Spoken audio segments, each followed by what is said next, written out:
All right, what's going on, everyone? It's the Wavy One here once again. If this is your first time watching a video on my channel, then welcome. If you're returning, then welcome back. And let us continue on this trip down the rabbit hole into the truth, helping you to overstand the matrix and everything that entails. Now, did you know that there are two types of citizenship in this country? Yes, inside of the United States of America, there are two types of citizenships.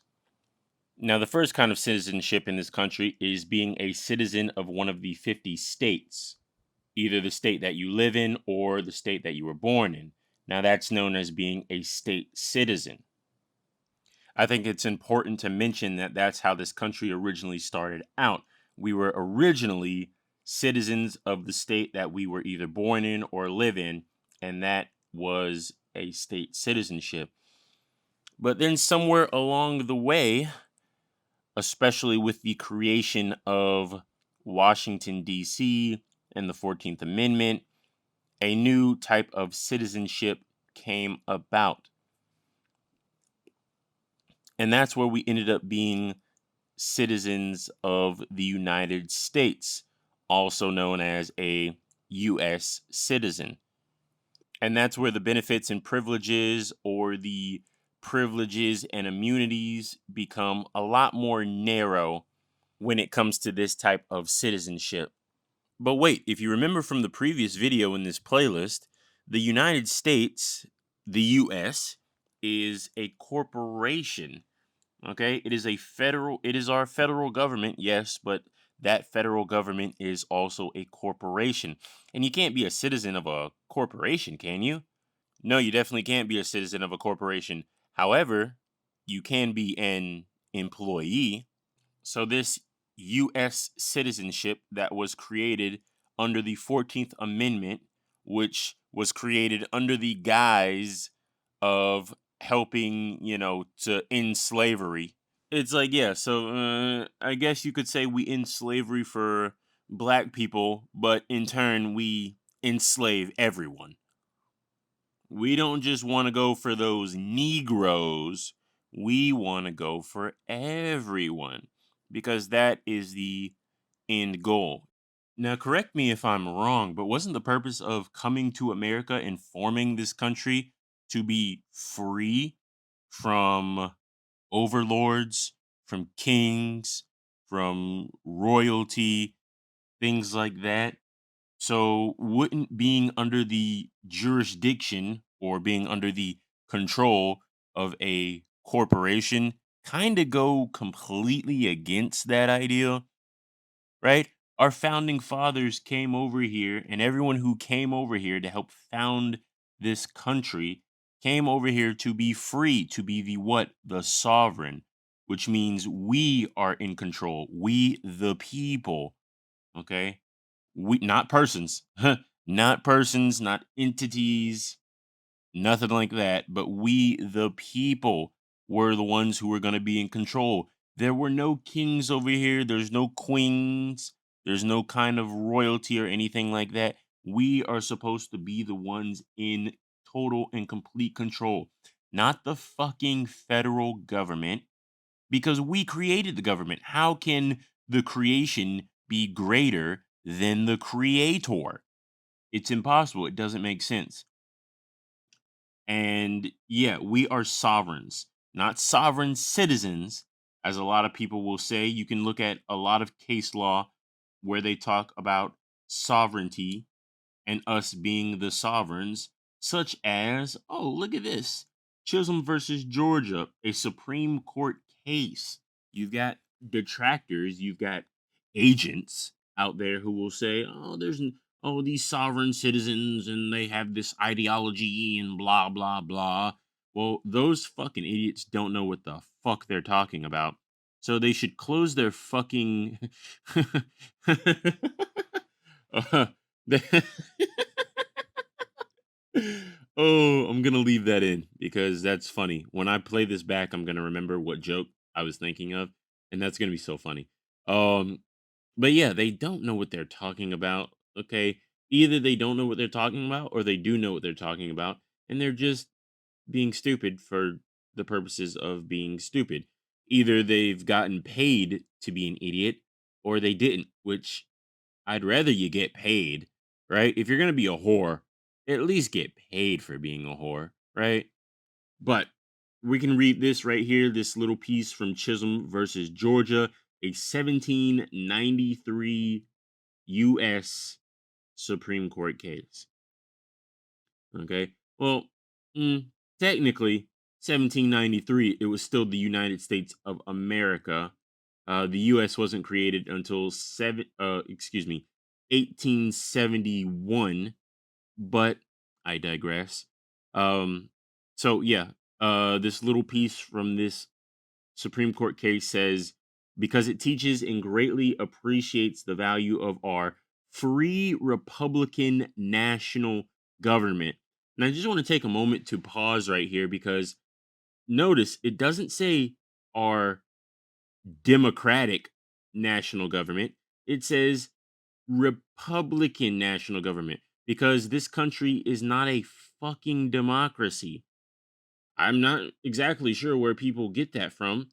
Now, yes, I guess you could say, sure, our federal government is a legislative democracy, but overall, it's a republic.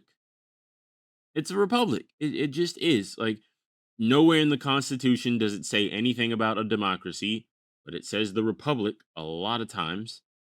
But yeah, anyone who thinks that our government is a democracy, they just don't know anything about civics and they haven't taken the time to do the studying that which it doesn't take much, honestly, to realize what this country actually is. And democracy is mobocracy, right? It's mob rule. It's socialism. That's what it is. These people want us to be socialists. They want us to be, communists. And that's the way they're trying to lead this country. But it's a republic. And we are meant to be free. Okay. But anyway, let's get back into this. The values of our free Republican national government which places all our citizens on an equal footing and enables each and every of them to obtain justice without any danger of being overborne by the weight and number of their opponents. And because it brings into action and enforces this great and glorious principle that the people are the sovereign of this country. The people, it doesn't say the government, it says the people are the sovereigns. We are the leaders here. We are the rulers. Okay? When we say some shit, that's how you know shit is going to get done, right? The government is not the ruler here. Everyone is cowtailing. Cowtailing, is that the term? I don't know. I'm going to keep it in here though. But everyone is freaking bending the knee to the United States corporate federal government when really we are the sovereigns. We make the rules, not them. So if we say something, then that is the rule of law. Okay? Like no one is above the people of this nation. Not the federal government, not the president, not the Supreme Court, not the House, not the Senate. We, the people, are the sovereign of this country. And consequently, that fellow citizens and joint sovereigns cannot be degraded by appearing with each other in their own courts to have their controversies determined. The people have reason to prize and rejoice in such valuable privileges, uh, and they ought not to forget that nothing but the free course of constitutional law and government can ensure the continuance and enjoyment of them. Right. So, and then something good to point out on that last point is that how it says nothing but the free course of constitutional law and government can ensure the continuance and enjoyment of them. All right. So the government, the Constitution does not give us the right or ability to do anything. It only protects it. But at the end of the day, If we want to throw all of this shit in the trash can and start over, we can, because that is our right as sovereigns, as human fucking beings. But let us continue. To get some insight about U.S. citizen, if you just take the Constitution and look prior to the 14th Amendment, you will notice that every time you see the word citizen, it's with a capital C, which was a particular person, place, or thing. And every time you see it after the 14th Amendment, it's with a lowercase c, which is a common noun, which could be just about anything. And this is how they allow corporate entities to gain citizenship, or the ability to have a personage, the ability to have rights and duties and obligations and responsibilities to contract and sue and be sued in the court. This is what was given to artificial persons. And what the majority of people do not understand in this country is that the United States is a corporation.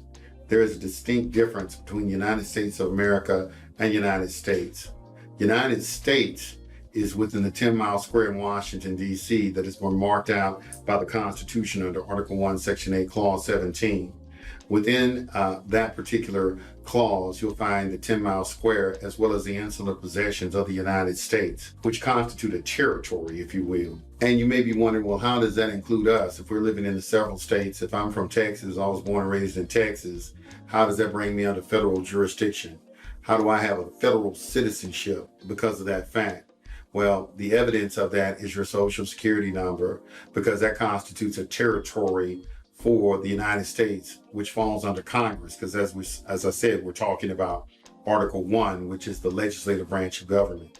So we're talking about Congress. A U.S. citizenship is a congressionally created citizenship. It's not a de jure citizenship. It didn't come about in the borning of this particular country, even though this country was set up for white people, no doubt. The 14th Amendment and the original spirit and intent and purpose of that particular amendment was to give citizenship to newly freed slaves, in an answer to the Jim Crow laws and things of that nature that were occurring in this country. But what actually happened is that the entire country was placed into a certain status that was subservient to your public servants, those in the government. There is a case that you can read. It's called Susan B. Anthony versus the United States, where the Supreme Court justice in that particular case lays out and gives you a treatise on exactly what U.S. citizenship was, that there was no U.S. citizenship prior to the 14th Amendment. And that question has been answered with the adoption and confirmation of the 14th Amendment. Due to that fact, there is an operational presumption on the part of the government officials. They are allowed to presume and assume things about you, because obviously they haven't spoken to everyone in the country. But they operate off presumptions, assumptions, and color of law. And what color of law is, it's a perceived law. It looks like a law, has the force of law, but it's not lawful. It's legal, but it's not lawful. So that was an excerpt from a video posted by Yusuf L. I'll make sure to go ahead and leave the link to his channel down in the description below, as well as a link to that specific video. Now, the 14th Amendment in itself, as you can clearly see, defined by this Supreme Court case, okay, that before the 14th Amendment was created, there was no such thing as a U.S. citizenship. It did not exist. The only way to become a citizen of America was to become a state citizen first. And that was pretty much the only citizenship there was. If you were a state citizen, you were automatically a citizen of the United States of America. After the creation of the 14th Amendment, though, it became something different. And as you can see here, the 14th Amendment creates and defines citizenship of the United States, U.S. It had long been contended and had been held by many learned authorities and had never been judicially decided to the contrary, that there was no such thing as a citizen of the United States, except as that condition arose from citizenship of some state. No mode existed. It was said of obtaining a citizenship of the United States except by first becoming a citizen of some state. This question is now at rest. So you can clearly see it defined by a judge, right? And judges create the common law, right? Whatever comes about from a court case is what creates the common law, law of the land. And as you can clearly see here, before the 14th Amendment, there was no such thing as a U.S. citizen. So, I mean, it's clear as day. And if you don't yet comprehend it, well, guess what? I'm going to be coming with more videos diving ever deeper into the matrix, into the rabbit hole to help everyone see the truth. This isn't some conspiracy theory shit, right? Because people who call stuff conspiracy theory are fucking retards. And that's just how I'm coming with it. But I guess to say it in a nicer way, in a more politically correct fashion, they're just not that competent and they don't know how to do basic research.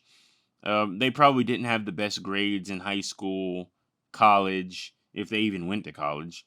Um, but yeah, they probably didn't have the best grades. Their research skills are trash.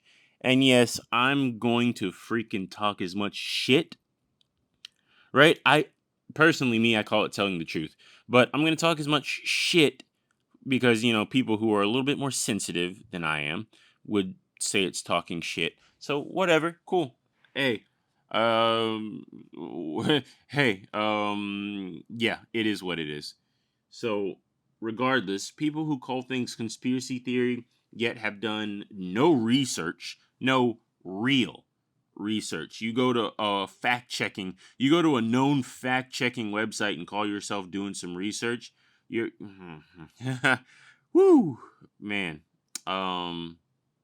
Yeah. I don't think you're intelligent, and I don't think actual researchers would see you as an intelligent being, because to go to one source and call that research is pitiful, to be honest with you. But anyway, that's the video. That's all I got for today. Definitely check the description below. Comment, like, subscribe. I will catch y'all in the next video. And remember, the matrix is ever unfolding. What you think is really going on out here is not what's really going on. And you coming back to channels like this and other channels that are telling the truth, and I know it's harder to find these types of channels after the purge they did around 2019, 2020, right? It's more difficult to find these types of channels, but checking out channels like mine and channels like Yusuf L, who are actually out here telling people information that they need to know, not just shucking and jiving and being entertaining and demonic and twisted and helping the New World Order to be freaking furnished in. Okay. These are the types of things that people need to be focused with, and not that other bullshit. So anyway, like I said, peace to the gods. I'll catch you on the next video. Check out the playlist. There's a card in the top right corner of this video. You can go and click on that and go to the playlist. I'll possibly also put the playlist down in the description below. I should do that, so I'm going to do it. And yeah, I'll catch y'all in the next video. Peace and love.